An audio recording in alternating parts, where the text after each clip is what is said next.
Hello. Hi, everyone. Hope you're all having a great day. I'm Rebecca Hawkwriter, the CMO of GoStork, and I am so thrilled today to have an extra special guest, the one and only Jay Palumbo. She is not only an IVF mom of two and an avid infertility advocate, but she is also Wonder Woman writer, a Forbes woman writer, and a stand-up comedian, which for those of you who may not have seen that before, you will know right away as soon as you see her here. So I am just working on adding her now. Bear with me.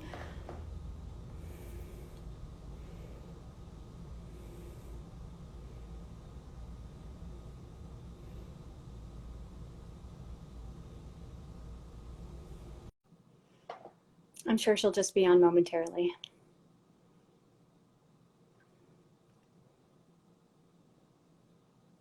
Hi, Lori. How are you? Hello. I'll just try one more time for Jay.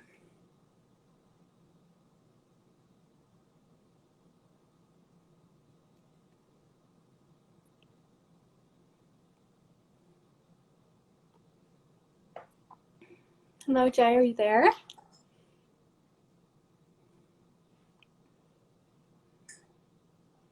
We are so excited to have Jay for our conversation today.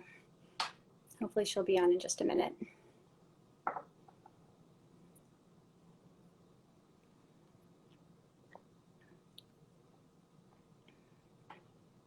Hi, everyone. Hi, Caitlin. Hi, Jess.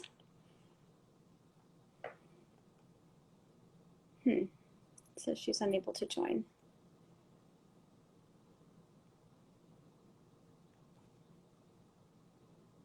Hi, Jay. I just invited you again. Hopefully you can join this time.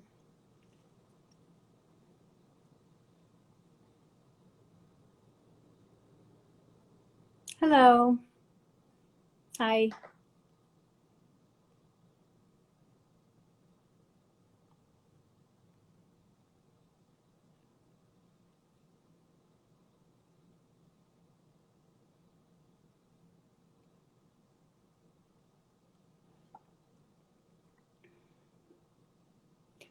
Looks like Jay's having slight difficulty joining, so just bear with us for a couple minutes here.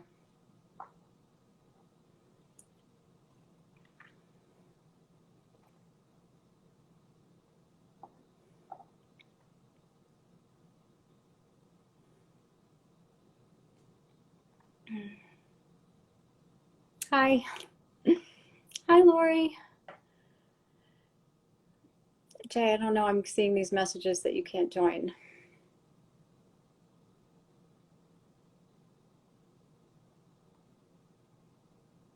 I'm sending you another request. We might have to start over. Yay! Oh, yay!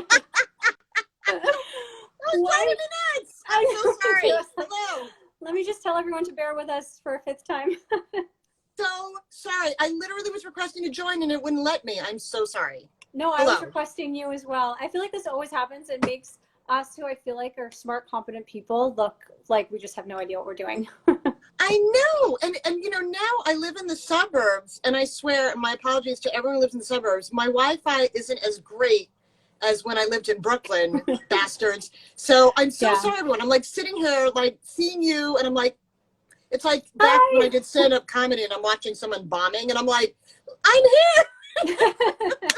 Sorry. Hello, everyone. I'm so sorry. Hi. How are you? And I love that you kept your cityscape background even moving to the suburbs, even if you didn't get to bring the Wi-Fi connection. Yes. Yeah. I can't live without it.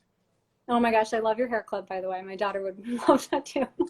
I know. I was like, I feel a little old for this, but I still love it. I love pops of color. I actually had a yellow sweater that matches. I was going to do a whole pineapple thing, but it's too hot, at least in New York. Yeah. Well, I tried to dress up for you today because when we finally met for the first time in the city for the event kind of celebrating the compensated, surrogacy was legalized in New York. And we were all dressed like in business attire, and you had this like bright red pop of color dress going on. And I'm trying to detract from how curvy I am, so I like wear bright colors. I'm like fabulous, and so just distract from what I call the bagel, the IVF bagel that I required acquired, excuse me, when I was going through treatment. Required, whichever. Yeah, required and acquired. Yeah. Those, I literally, you know how you gain the freshman 15, I gained like the IVF 20. Mm-hmm. I actually lost the freshman 15 and gained the senior 15, but you know, I just don't do things in the right order, apparently. Yeah, I know the feeling. But thank you again so much for joining us. We're so excited to have you here. Yeah, I'm happy to be here. I'm happy to talk to my running thing. I think I told you this when I last saw you. I'm happy to talk to anyone that hasn't been in or come out of my vagina. So this is really exciting. Don't say that while someone's drinking water. Not drinking water. We almost had a spit take, everyone. Sorry. And we can't wait to get to the full conversation, but thank you to everyone joining. I see a lot of you, and I've been hearing a lot of excitement about this conversation. So thank you again to you joining now or viewing this after. For anyone who missed my introduction, we have the one and only Jay Palumbo here, not only a Wonder Woman writer and Forbes writer and avid infertility advocate, but obviously, if you couldn't tell already, a stand-up comic and an IVF mom of 2, and we'll be getting into all of that very soon. If you have questions for Jay that you didn't get to submit in advance, please feel free to during the conversation. Although thank you to those who did already submit some. We have so much to cover today and just really excited to get into it. And for those who are new to us at GoStork, we're the first fertility marketplace where intended parents find, compare, and connect with top fertility providers. And Jay, you've been such a big supporter of ours from the start. We all met before we launched. Exactly. I had and I think I told everyone about you guys. And the thing is, I've been in the infertility world since 2009. Mm-hmm. And I've never seen the technology that GoStork has, and they're not paying me to say that. It just really amazed me. I can attest to that. Yes. But it just this is not coming out of my budget. But, hello, Fly Bravely, and Eat Infertility. Hello. But when you're going through infertility, I'm going to state the obvious, it is really overwhelming, and there's so many different resources and so many different factors to consider that I loved how GoStork used technology to kind of streamline everything into one place. I was just so impressed. I kept saying that to you guys. I'm like, oh my God, this technology is amazing. And so I'm a big fan. Thank you. And thank you from our founder as well. Obviously, you know we're wrong well. Yes. And you know, through these lives, we love to help bring even more transparency and information to those going through infertility or new intended parents out there, just to help you make more informed decisions, think about what's providers to work with, and just kind of to navigate your journey. So we thought Jay would be another perfect person to add to our GoStork Goes Live series. So thanks again for joining us. And I guess without further ado, I would love to turn it over to you. So can you share just a little bit about your journey to your family of 4, which would be 3 boys and you, including your husband? The third boy would be my husband. So right. And just like a little bit about your work and your advocacy, just, you know, a little introduction about yourself.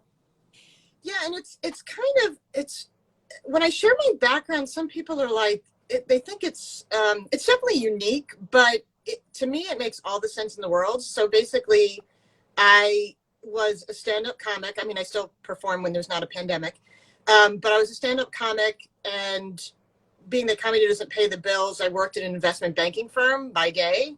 So I stayed corporate by day and comedy by night. And I met my husband, who is also a comic, and we fell in love pretty quickly and got married pretty quickly, and we started trying to conceive pretty quickly. And as a Roman Catholic, I really, really genuinely thought if you were in a 1 mile radius of sperm, you'd get pregnant, and that would be the end of it.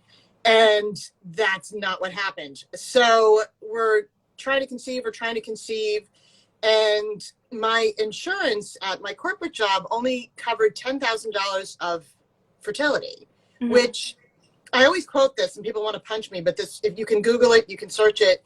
According to JAMA, the Journal of American Medical Association, it takes 6 to 9 IVFs. I'm not even using notes because I have committed this to memory. I think to you know achieve a live birth. Yeah, it's really, whenever I share that, people want to punch me because you want to get pregnant in the first IVF. But if you only have $10,000 coverage, or you have no coverage, and it takes that long to conceive through IVF, I'm not good at math, but that's huge. And so it quickly became, I was unexplained. They couldn't figure out what was wrong with me. And nothing like having your reproductive organs be an enigma. And then we have these limited funds, and I'm always very open about this. My relationship with my husband, it was like a balloon with a weight sitting on it. Those 3 years, and let me be clear, people have endured much longer than 3 years. Those 3 years, they were awful. They were very emotional and really impacted who I was. I wasn't as social. I avoided people. I remember every time I would get my period, I would just get in bed and stay there for like the entire weekend. And we went through a clinical trial because it was free. So I injected myself with this mystery medication because it was free. I'll do anything for free. And we retrieved like 10 eggs and only had one embryo. So now we're out of that. So we have one IVF that failed, a clinical trial that failed. We then now are at the third IVF. We have no more money, nothing, no resources. So again, I retrieved like 13 eggs. This is after time cycles and IUIs and all the things that you do. And we had 13 eggs and again, only one embryo. And my doctor, I always remember this, my reproductive endocrinologist, we hadn't even transferred that one embryo yet. And she was like, okay, so for the fourth cycle, she was already planning, because we all just were like, this is not going to work. But miraculously, that one embryo is now my son, Michael, who's 9. So around this time after I had Michael, a company that was called Fertility Authority was following my blog, The 2 Week Wait, where I was documenting all this, the clinical trials and the lone embryo, all of this stuff. And they were like, would you want to possibly work here as a patient care manager? So I completely changed my career. But the stand-up comedy was very helpful in terms of my writing skills and also talking to people. I worked in investment bank firms, so I had the administrative skills. And then I had the infertility experience. So I had this like great trifecta. And it really changed my whole, like, it didn't just change my life, it changed everything, like my career, my outlook, what I was passionate about. And yeah, it was huge. And I, had this baby, and I went back to the reproductive endocrinologist and said, just because I have a baby doesn't mean I don't want an answer. So do we know what the hell's wrong with me? And they thought, and I always find this interesting, IVF is kind of diagnostic, which I think there's some controversy over, but I believe in that. I think sometimes once you start doing IVF, you start really seeing how the eggs respond or how the patient responds. And so she said that my eggs seem to have very high standards, I guess higher than mine, because she was like, with you, it's either a perfect embryo or nothing. And that's what kept happening. I would have like one embryo that was a beautiful 8-cell embryo and then zip with all the other eggs. So she basically told me I wouldn't do any more treatment. You're not a good responder. You have a 1 in 3% chance of ever getting pregnant. So we gave away all our baby stuff and moved on. And then right before I turned 41, I found out I was pregnant on my own, which is a Hail Mary. Please don't think like I know people are like, oh, what did you do? I'm like, nothing. I did nothing. I had sex. That was the extent of it. But and you're like super geriatric by then, right? Yeah. Oh my God. Yeah. I couldn't. It's like the 35 cut is one thing, but the 40 is like a whole nother level of. I know. I couldn't believe it. Yeah. And I felt bad because here I'm telling everyone to really, check their fertility, know their fertility, because as you get older, it gets worse. And then here I get pregnant. Like it was literally 2 weeks before I turned 41. So that's how I ended up having 2 kids and becoming a huge advocate. The financial aspect is something that it breaks my heart. And I'm still very connected to it because of my own experience. That's why I'm a big advocate. Yeah. That's a lot. Thank you. No, that's perfect. Thank you. And just thank you for always being so open and honest about your journey and supporting so many others. I just, I'm sure it helps so many people out there who follow you on social media and, I hope so. It means, I mean, it sounds corny, but it came as such a shock to me when I had infertility issues. I really just never thought it would happen. And it's crazy because you're not alone logically, but you feel alone. And I think the biggest thing is just removing the stigma, because there's still so much around it, which I know it's talked about all the time. But removing the stigma is just being honest and being like, yep, I had infertility issues, and this is my journey. Absolutely. And there are various stigmas along the way that we'll be getting into, I think, this conversation as well. So, so I'd love to jump in and start to get your thoughts on some of the ways to prepare for and then navigate the fertility journey, as this conversation is titled, right? So as you start to consider, some of your first steps of what fertility clinic to work with, and you're doing various consultation calls, right? Probably more than one clinic. What are just some of the questions to ask and to consider in thinking about which one to move forwards with? And I just want to also say this question is kind of more inclusive than it may seem. Obviously, if you're doing IVF for yourself, this applies completely to you, but those going through a surrogacy journey will need to select a fertility clinic as well. So it's just inclusive of various types of journeys, and just love to know your thoughts on that. And this is one area that you've actually worked on a little bit of content for us as well. So I think you have a good list of suggestions. Yeah, I mean, the one thing I always like to mention, because people sort of get hung up on success rates. And I really believe strongly that success rates are one piece of the puzzle, and they're not the end all. And I say that with respect to clinics that have SART data. But there's one clinic, for example, this is like infertility confidential, but there's one clinic in particular, and this isn't bad or good, I'm just trying to explain. We're not live or public or anything. Right, exactly. But they will typically not, I'll give you two examples. They may not cycle you if you have a certain AMH level, or they may not see you if you're over the age of 43 and you don't want to use donor eggs. Like, let's say you want to use your own eggs. They may say, no, I'm sorry, we have a cutoff age. Anyone who cycles here over 43 has to use donor eggs.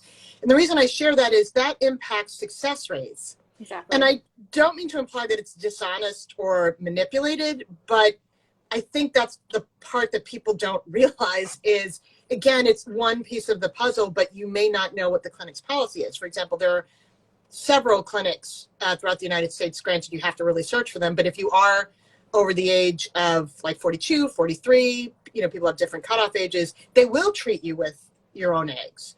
But that also impacts their success rates. And so I just encourage people not to get too caught up in that. Right. The other thing, I always encourage, one of the first questions when people see a doctor is, how can I best communicate with you?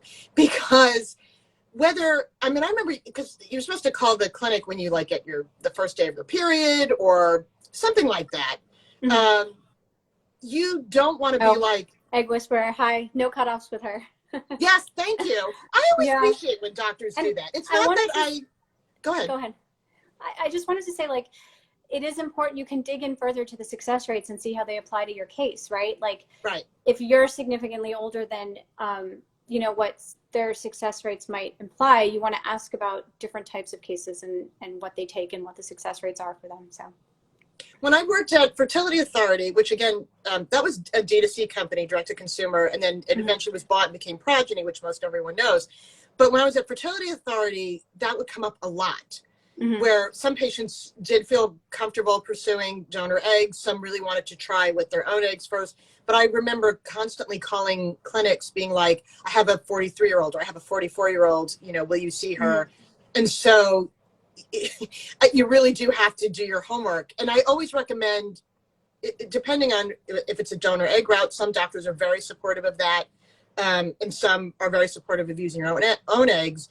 I think, like you said, in addition to looking at success rates, you have the right to shop around and kind of avoid an uncomfortable conversation at the appointment. You don't want to just make an appointment, show up, and then be like, no, we're not doing that. So that's why I definitely recommend, maybe depending on what your path to parenthood is, definitely kind of doing your research and factoring in more than just the success rates. But yes, I ask the clinic what's the best way to communicate with you, because you really want to feel like you can talk to a nurse, or you can maybe email the doctor. There was one doctor I remember I could actually email, and I did not abuse that. But it was so great, because I remember and it shouldn't be so rare, right? Yes, it's really hard to get your doctor's email address. It's like getting into Studio 54. It's a dated reference. Anyway, but I think too, you have to remember that it's like a relationship, just like you're dating.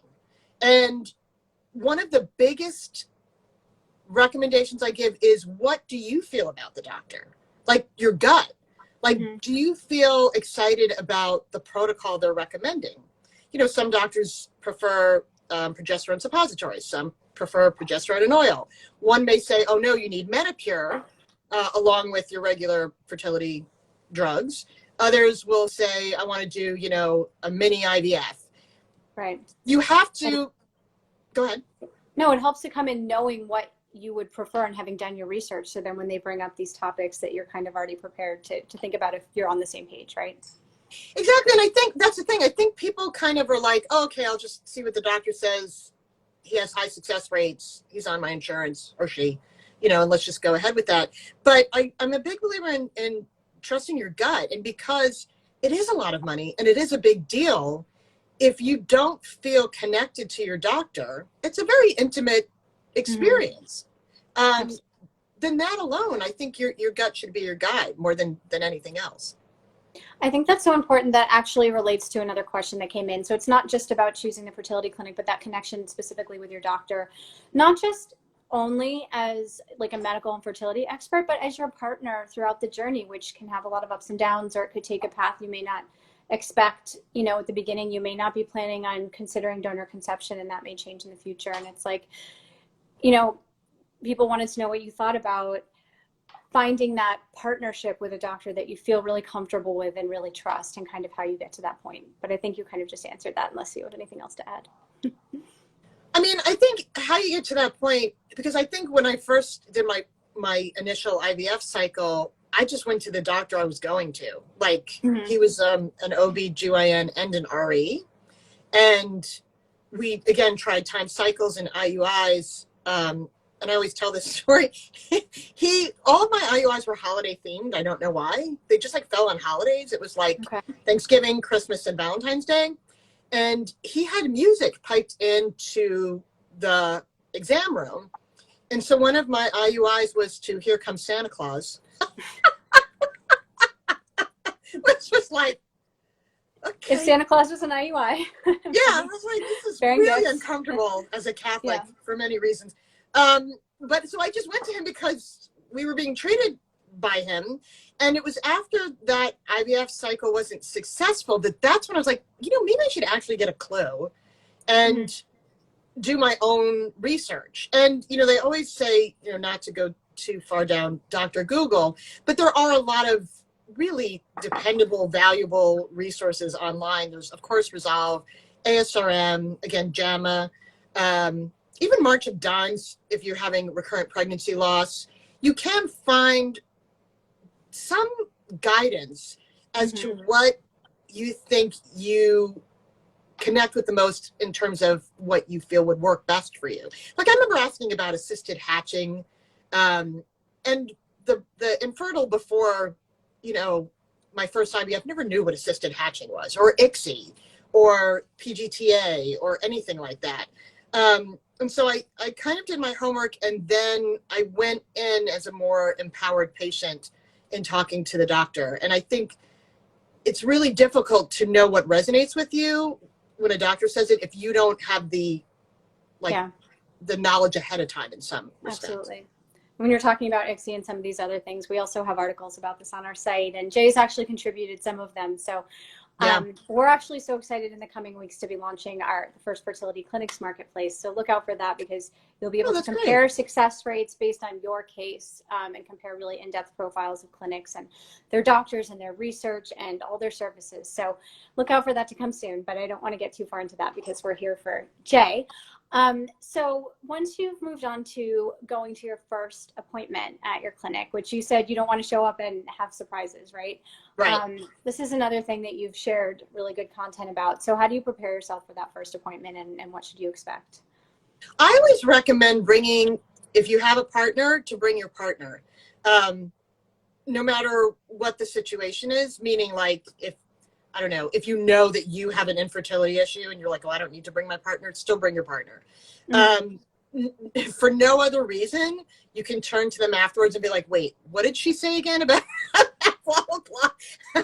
Because for me, I would get so focused on making sure I ask my questions, which leads me to have a list of questions. And I'm going to give a shout out to Lisa Rosenthal at RMA of Connecticut. I saw her give a talk once and she said something that I was like, oh my God, it's just brilliant. She said, it's okay to be a bad patient in the sense of be annoying, ask questions. It's like, don't worry about getting your doctor to like you. It's okay to be like, okay, what do you think about this? And because of my age, how many embryos would you transfer? And again, how's the best way to get in touch with your clinical care team? What if I have a concern about this? I just love that she encouraged it was a conference that we were at. She encouraged everyone in the room to advocate for themselves, not just in terms of infertility rights, but for their specific treatment protocol. So definitely writing questions ahead of time so you don't forget anything, I think is a huge help. And asking questions, not even just, again, about your cycle, but how to best work with that doctor. Because everyone's different. Some want a small practice, so they feel like, they're BFFs with their RE. And then with me, I didn't care. I was like, I don't care if it's because people say, oh, it's like a factory. I don't care. If you can be pregnant, then put me through the assembly line. I don't care. But you have to decide what matters to you, what you feel good about, and add that to the conversation in your first consultation. Right. I just laughing because I'm one of those annoying patients, whether, at any type of doctor, like I have the notebook and you have to wait for me to take the notes down after you finish talking before we move on to the next topic. So, and I think that's even a good test, right? In and of itself, because if they get annoyed, then that's not the doctor for me. Like if you're going to get annoyed that I talk a lot, we're going to have a problem. Especially someone talkative like us. Exactly. And so moving on to the dreaded, but maybe hopeful, but obviously emotional 2-week wait, which, as you mentioned, also the name of your blog.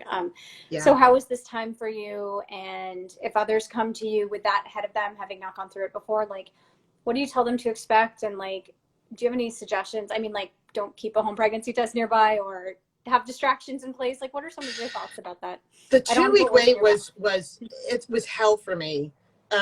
It's so funny to me in retrospect that I named my blog that, but because there were so many times the 2-week wait felt terminal.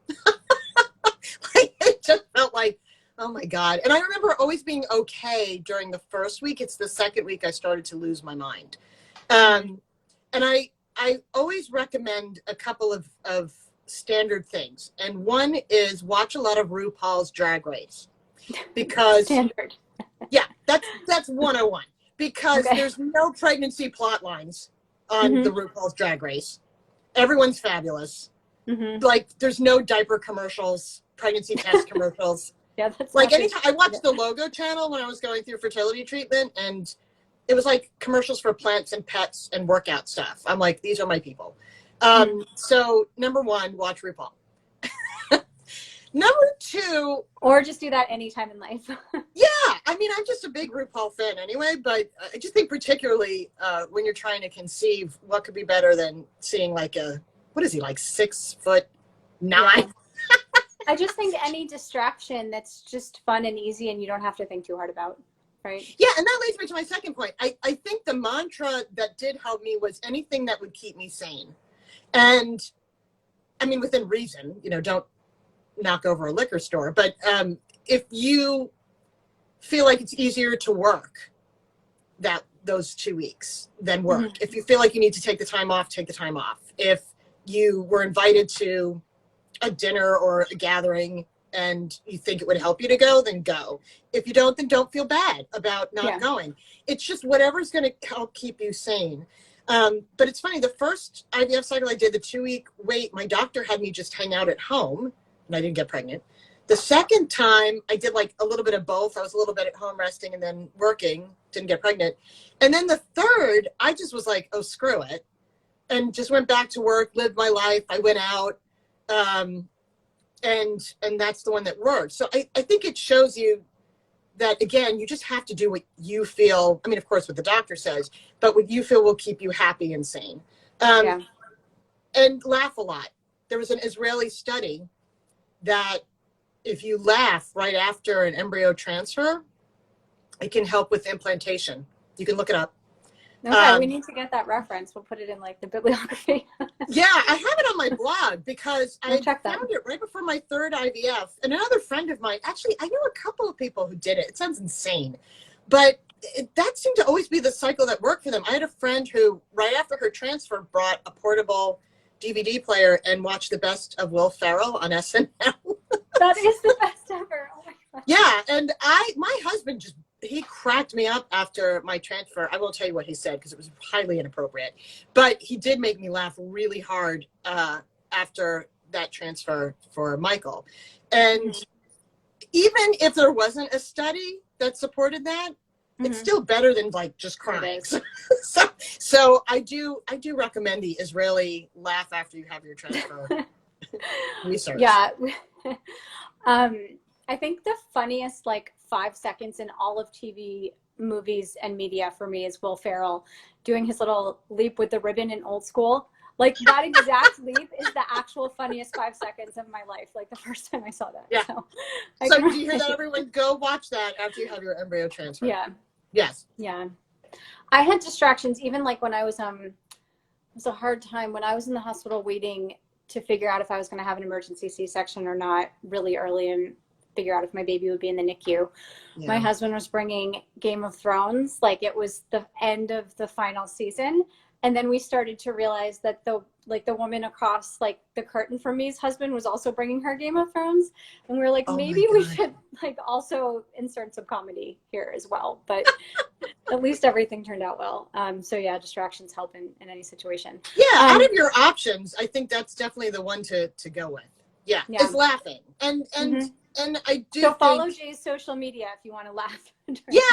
Well, I mean, having a sense of humor about infertility in and of itself, the whole thing, I think is a must have. But I just think those 2 weeks in particular, anything to lighten the mood would help. Yeah. Absolutely. And sort of speaking of that, sort of staying happy and sane and supported, how did you how do you also help others set up their healthy support network? I mean, if you might not realize it, but you're going to need support through this journey. You're going to need people that can really listen, that you can talk to, but also give you space when you need, somewhere between your closest circle of trusted family and friends and therapy. And like we said, comedy and self-care and all of that, right. So set it up in advance. And kind of how did you do that? Or did you learn throughout your process what you wished you had started with? What was your formula? It's such a good question because, and it's funny, just earlier this week, I got such a heartbreaking email from someone in the UK who was worried about his wife. And he was like, can you offer us any advice? And it was such and if for some reason he's watching, I tried to email him back and it bounced. Put your email in the comments if you're watching. Yeah, I know. His name is Daniel in the UK. I'm sure there's only one, right? But reading the email, one of the things they talked about was how they didn't tell anyone that they were having fertility issues.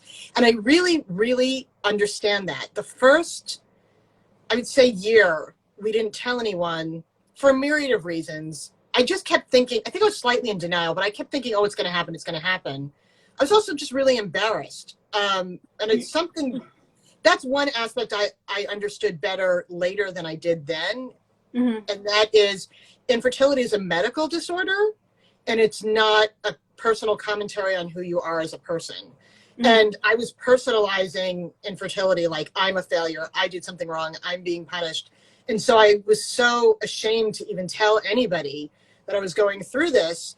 And the more I learned and kind of got comfortable with it, I mean, of course, this isn't always the case for everyone. If you're in a same-sex relationship, you may not have infertility issues. But But for people who do, it is a medical disorder just like arthritis or diabetes or anything else, asthma, and you can't internalize it because that's just not fair to yourself. You've done nothing wrong. It's a medical issue. So anyway, when we were now going through IVF and it started to be going on for a bit, I realized I needed support. And the thing I said in the email back to this man in the UK was, after a while, it starts to be more work and more stress coming up with excuses why you don't have kids, or like it just ends up being like, this is not helping. So I do recommend being selective in who you tell. Like, don't tell. I know some people share their story online while they're doing it, and if that's what you're comfortable with, go for it. For me, yeah, if it helps you, then yay. For me, I just wanted to tell a certain select group that I knew would not say something stupid.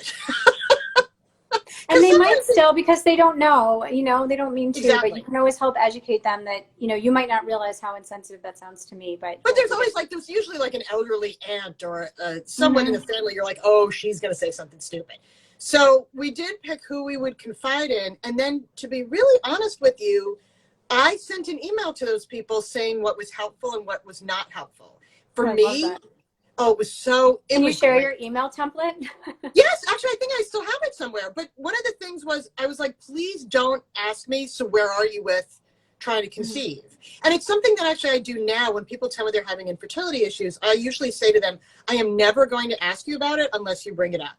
Right. Because that made me feel worse. If they knew and they were like, so what's going on with this cycle? And are you pregnant yet? And how's it going? And did you ovulate? Like, that would stress me out. So it was basically like, I will talk to you about it when I want to talk to you about it. Don't bring it up. That was one of my big things. One of the other things was, if anyone we know is pregnant, please email me. Don't call me. Don't tell me in person, which may sound awful, but it gives you a private moment to feel whatever reaction you have, to process it, and to be your own PR person and figure out a nice canned response and how to respond. And I remember a relative was pregnant, like right after my failed IVF cycle, and one of them. And my mom's like, I'm emailing you as per your instructions that cousin so-and-so. So you don't show up in an event and see an announcement in person also, right? Yeah. And it just, and then I could kind of, throw things and, have a tantrum and then be like, I'm so happy for you. So I did have rules that I made clear to the posse of people that I did trust. And I there's nothing wrong with that. I highly recommend it. I think people want to know how to support you. They don't want to say something stupid. And so I think it's totally okay to be like, this is, good for me and this is not. Yeah. And be very clear and upfront about if you're sharing your journey or if they should keep it totally private, which I think is right. Please don't tell anyone else. Exactly. Yeah. Or it's cool if you do. But that's a very good point. We have like thousands of intended parents from around the world on GoStork, and we talk to so many of them and help them make some of their decisions. And we hear all the time, like, I love your platform so much. I want to give you a testimonial on social media, etc. Like, I haven't found anything like this, but don't put my full name in it. I don't want, my family doesn't know that our child might be conceived through an egg donor, and we haven't decided when to tell them. We haven't yet decided when to communicate to the child, what age. Like, they're just still working through the process early on, and that's okay. And you take your time to work through it, but we just hear that all the time early on in the journey, that it takes a while to make the decision about who you tell and how open you are. And that's totally fine. Just like you said, it's perfect advice to be very clear with people that you do open up to about what your boundaries are. So right. And it's funny. I don't know if you ever saw Vegas Baby, which I was in, but that's not why I'm bringing it up. But it was a documentary. Wait, what did you say? I was in it, but that's not why I'm bringing it up. Actually, my part is the least interesting. There's 3 different people having 3 different fertility journeys, and there's a very interesting, I don't want to say plot line because they're real people. It's a documentary about pursuing donor eggs. And it's something that I really learned from that experience. And I say this all the time, is sometimes it's not if you'll be a parent, it's how. And if you are open to the how and can afford it, whether it's IVF or gestational carrier, donor eggs, donor embryos. It really opens up the possibilities. And you do have to decide what you're comfortable with. But I did not pursue the donor egg path, although we started to consider it, but I just ended up getting pregnant with my own eggs eventually. But it's something I really respect. And I think it's such a beautiful option, and it has made parenthood possible for so many. Same with surrogacy. You know, I have two close friends who built their families through a gestational carrier. And again, that I always am so moved by, that people came together to make this path to parenthood happen. And it just almost shows what people will do to just bring a child into the world. I'm always very touched by that. It's such a beautiful relationship between, you know, the parents and the gestational carrier. You see that so often, and stay involved in their lives for the many years to come. So, you know, aside from kind of setting up your support network, also, we wanted to talk a little bit about advocating for yourself throughout your journey. And we get questions about this. And I think you hear conversations about this out there a lot, but it still feels difficult as an individual person going through this to ask for what you want or stand up for what you think you deserve, right? So I'd love to talk about some of your thoughts about advocating for yourself from the perspective of maybe asking for tests or results that, you know, you'd like to know more about that your doctor may not have proactively suggested, or around insurance and benefits, kind of advocating for yourself in that way with your employer, and in other ways. Like you actually have a really helpful blog about this as well. So kind of what have you I get so geek out about this. Like I get so excited because tell us everything. It's something I really, really, really didn't know when I was first starting to, you know, trying to conceive issues. And there's so many different options you have. But first, in terms of just patient care, one thing that has come up so often in my time of doing all of this is if you have more than 2 pregnancy losses, that's not normal. It drives me nuts. So according to ASRM, if you have 2 pregnancy losses, even if you didn't go through fertility treatment to get pregnant, you probably have some sort of issue that might be able to be addressed. So you should look into uterine abnormalities. You should look into recurrent pregnancy loss. Usually, I think it's like 70% of the time that there's a miscarriage, it's a chromosomal abnormality. ACOG recommends after 3 pregnancy losses. And there's different reasons for that, which I won't bore you with. But it usually, I think ACOG goes on the insurance side as opposed to ASRM, which is like, why go through more? But the reason I zone in on that is in the last couple of years, we've heard celebrities, like I'll use Gabrielle Union as an example. So yeah, I had like 8 or 9 miscarriages. I'm like, at home, like who the hell is letting this happen? And Carrie Underwood, I think, like there's been a few celebrities, and it drives me nuts when these articles don't mention that's not normal. And you should, if your doctor, like there was one patient I had worked with, again, when I was at Fertility Authority, where she had had 3 miscarriages, and it seemed like her embryos were fine in terms of like cell count. And her doctor told her, oh, it's just bad luck. No, don't accept that. And she ended up seeing another doctor who diagnosed her with an autoimmune disorder. And that's what was causing the miscarriages. Yes. And so I feel like pregnancy loss, yes, it absolutely happens. 1 in 4 experience of pregnancy loss. It's more common than people realize. But when it's happening multiple times, please do not wait till 7, 8. I mean, I cannot. It makes me stabby. So, and I think people don't totally understand. It might not be that you have like a thyroid disorder or lupus or whatever. And you can, what happened with me is I had elevated like results in my blood that showed that I seem to have an autoimmune disorder, but I don't really in life, but I am elevated during pregnancies, which puts them at risk and is probably the reason for prior issues and miscarriages. And it took a long time to get to the place of getting to that test. So I think it's exactly, you know. Oh yeah. And there's so many different tests now, which by the way, I'm not a doctor nor have I played one on TV, but there's endometrial receptivity. Or on I know I could. I'd be great. I bet you have some jokes you could throw Oh, into I definitely do. an act. There's endometrial receptivity tests. There's something, I can't remember the name of it, but there's a test. Hi, Ron. Hello, Ron. You missed my Israeli research study about humor. I'll tell you later. But there's all these different tests you can explore. There's PGTA, there's PGTM. And basically, if there's something going on, like you're having recurrent pregnancy loss, or you're not producing embryos, or, you know, I've talked to a lot of people who maybe their uterine lining isn't, you know, where it should be. You should absolutely talk to your doctor about this, explore your options, and ask what can be done, if anything. Change your diet, get a test, try a different protocol. Like with me, I did estrogen priming on my third IVF, and that was the first time I had ever done that.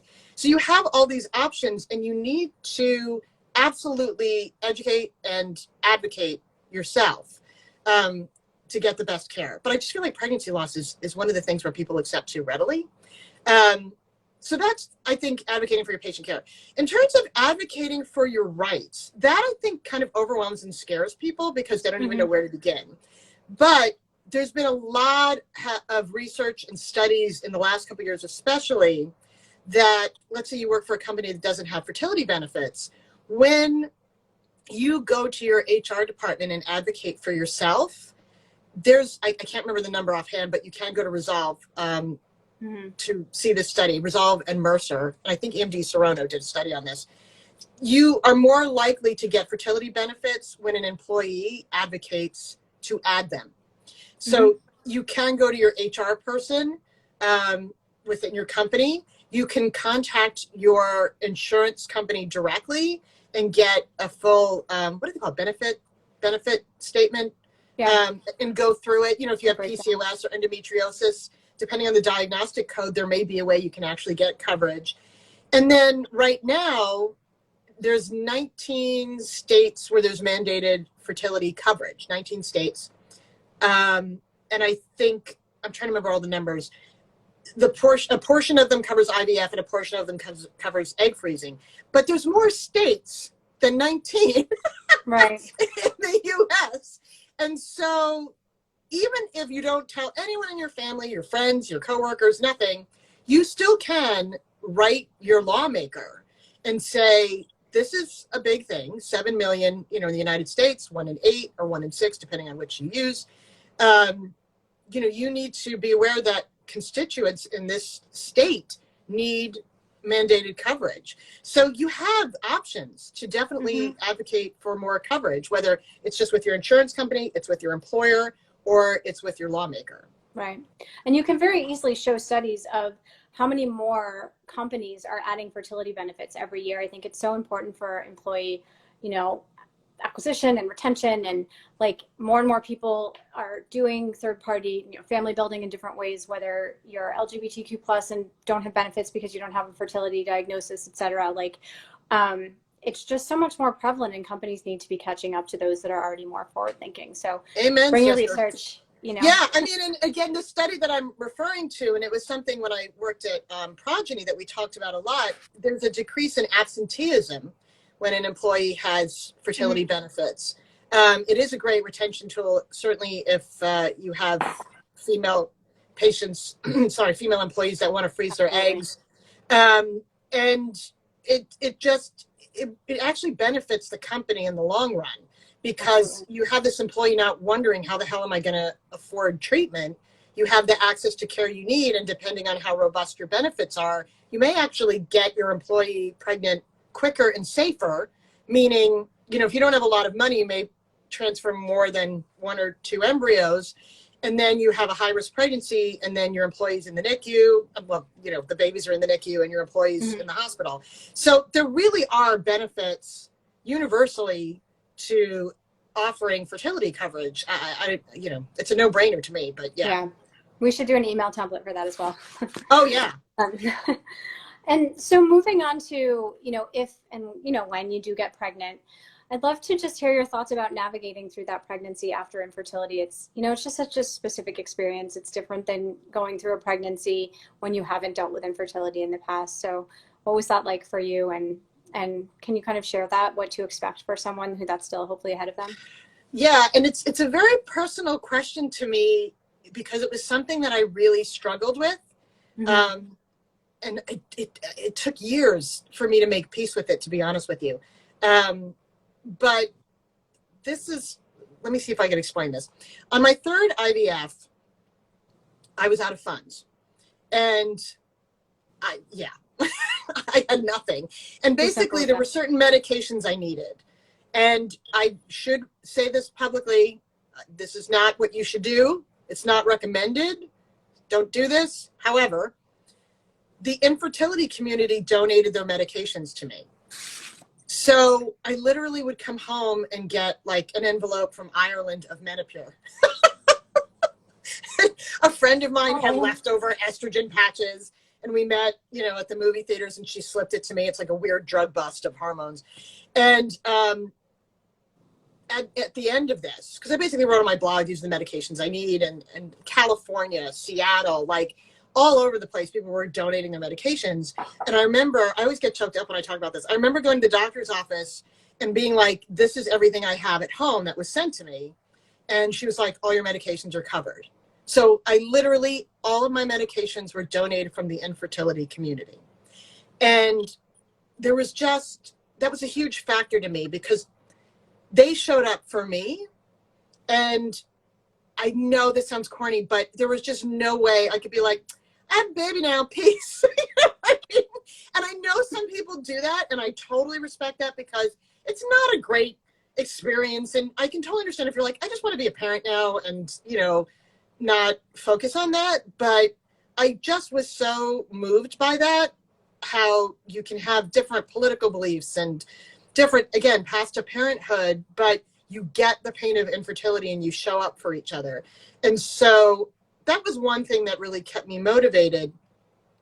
But the biggest thing that kept me going, because particularly after I had my second child, I was like, okay, now I have two kids, and the second one was conceived naturally.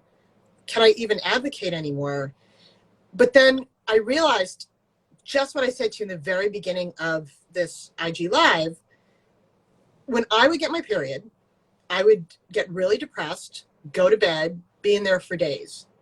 And that's when it hit me that right now there are people who are getting their periods, who are at home in bed, who can't advocate for themselves. Like I couldn't have been in Albany or Washington, D.C. and talked about my uterus, in the middle of cycling.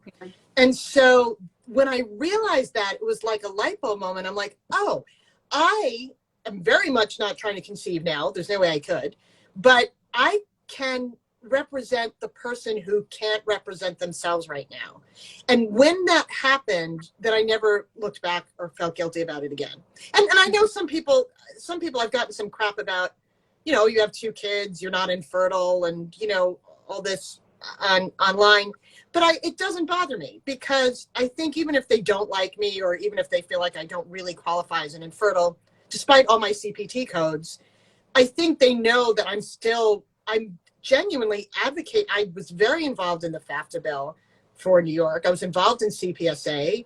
I go to Washington, D.C. every year. I mean, I still think, again, in the end, infertility kind of ties us all together, and they appreciate at least that I am raising awareness and advocating for people, whether they can themselves or not. And how do you suggest for others, in this worst club with the best members, as they say, if they've gone through infertility and want to start to move into that advocacy space on your free time or whatever? You made that transition and you're such a big voice in this world, but there's so many other ways to just do a little bit, do your part. Resolve is such a great resource, but making that transition, where do you suggest people get started? And how? I think the biggest thing is you have to decide what you're comfortable with, because some people really are comfortable sharing their story with lawmakers, with their company. People have even done interviews, every day on Google Alerts. I see a couple in Kentucky that, are sharing their IVF journeys, or certainly a lot of cancer patients. I've been seeing a lot of advocacy around cancer patients trying to secure fertility treatment before they undergo, chemo or something along those lines. And those patients are amazing. And I mean, they're doing such a huge service to those who maybe don't know or aren't comfortable with that path of being so public. But the thing I always tell people is if you really are private about it, sometimes just educating your family or educating a friend. I mean, I've lost track of how many people in my private life, once I started talking about my fertility, would take me aside and be like, actually, I'm having problems. You know, even if you just advocate to another person, and educate them on their options, I truly think that counts. And there are people, I always say this on Twitter especially, but I think there are people on Instagram as well, where they use a handle and nobody knows it's them, but they show their fertility journey under a pseudonym. And you can do that too. But it really comes down to choose your own adventure in terms of advocacy and what you feel comfortable with and what you want to accomplish. Mm-hmm. And I'm sorry, we're almost out of time, but we have a few more questions I really want to get to because they came from followers as well. And so getting back to that question we were on before about navigating pregnancy after infertility, you know, things can, speaking from the mental health perspective as well, like if you kind of experience things you may not expect or others may not expect for you, for example, like you don't feel as connected or bonded to your baby during the pregnancy after everything you've been through and with all of your fears, or if you go through like postpartum depression, for example, after your baby is born, it can feel so isolating because it's almost like you're treated like you went through so much to get here through your infertility, spent so much money, you should just be so happy and so grateful, and can feel lonely having these unexpected feelings. Like they're a little bit more normalized in other communities, but I don't know, have you, what are your thoughts about that to help someone that may be experiencing that or are afraid that that might happen to them? It's so funny. I just wrote something yesterday, and there's actual research. I wish I can remember where it was from, but I just wrote a piece yesterday that basically said that if you have gone through infertility, you may have a higher propensity for postpartum depression. So I think the first thing I would say is that's actually normal. Yeah. And I didn't have it with my first son, but I definitely had it with my second son. Oh my God. And I think the number one thing to do is ask for help. And the thing with infertility, wherever you are in your journey and however you build your family, is to not judge yourself too harshly. I say this all the time. And when I used to train patient care teams, I would always say, you are talking to a version of that person that is not really who they are. They're in a very, not only hormonally manipulated state, but an emotional state.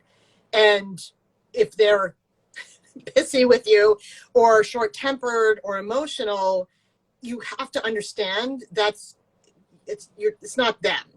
It's, you know, what they're going through. And I think you need to show the same courtesy to yourself. If you don't have the nicest thought about a baby shower, or you are depressed, or you maybe are like, oh gee, maybe I don't want to be a mom. If you have those thoughts, they're just thoughts. They're not facts. You know, they're not written in stone. They're human. You're human. There's always hormones involved. So I think you just have to ask for help and not judge yourself. But I definitely think the not judging yourself more than anything else is huge. Yeah. Well, thank you for that.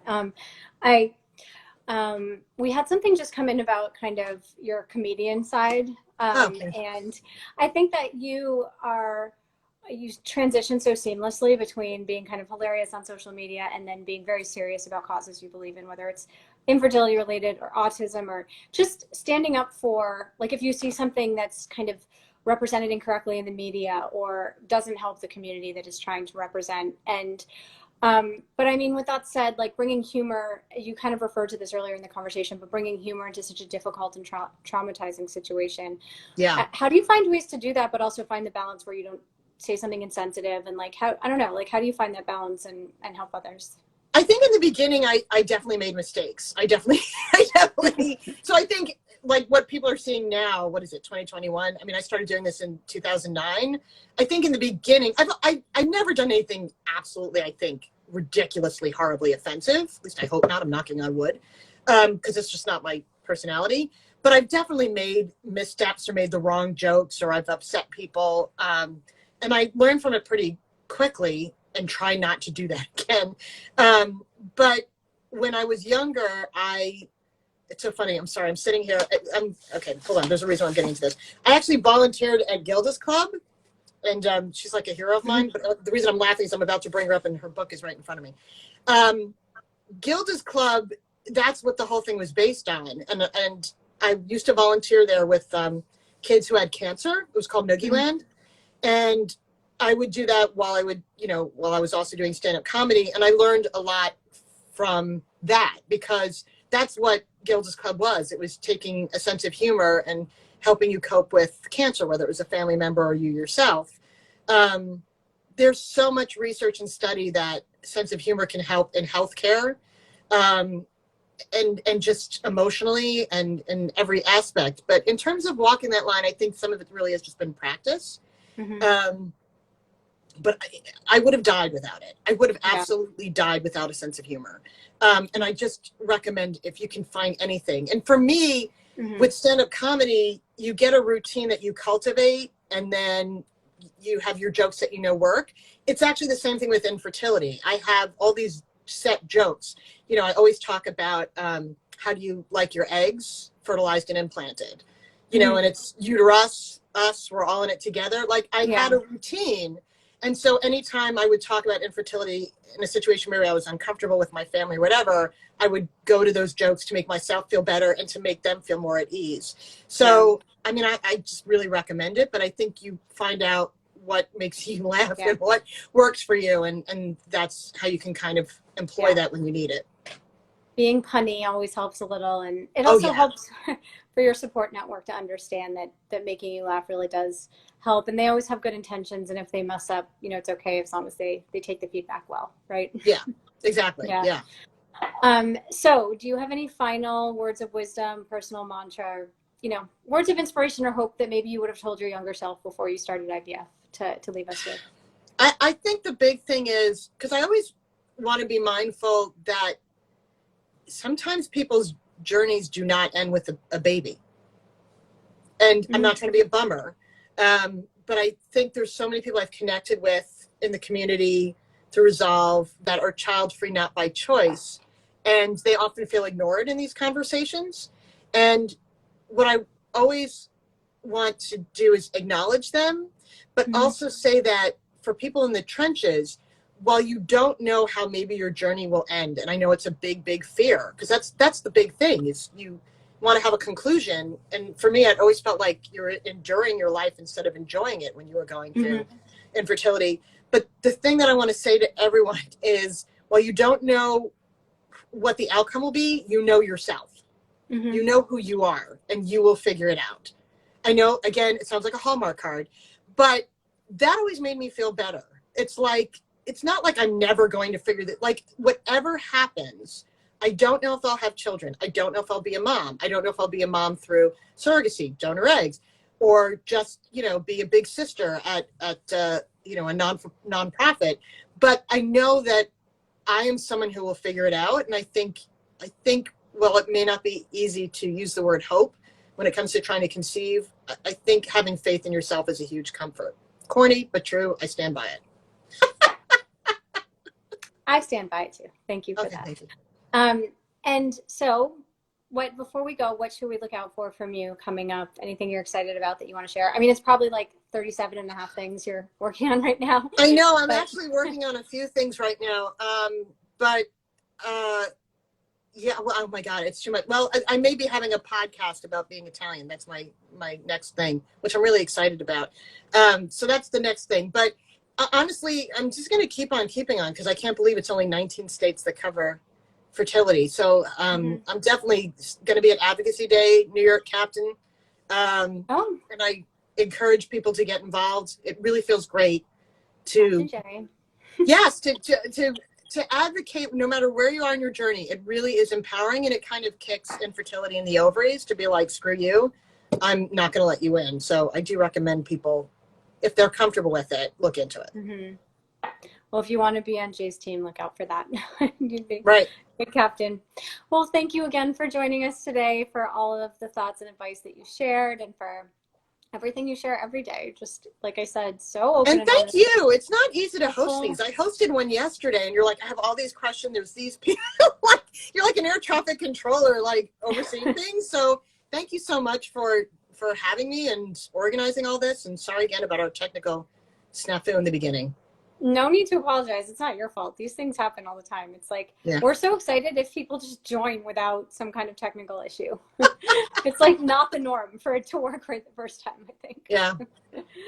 And finally, if anyone has questions that you didn't get to ask today or in advance, feel free to DM us, or Jay, sorry, I hope we can speak for you on that, but feel free to do so. And if you have other topics or people you'd like me to bring to these lives, love the suggestions always, so you can always DM us, and I'm usually the one who answers from GoStork. So I guess with that, I hope you all have a great rest of your day. Thanks again. Thank you, everybody. Hopefully, Jay. Bye. Yes, I would love that. Bye-bye. I would love that. Bye.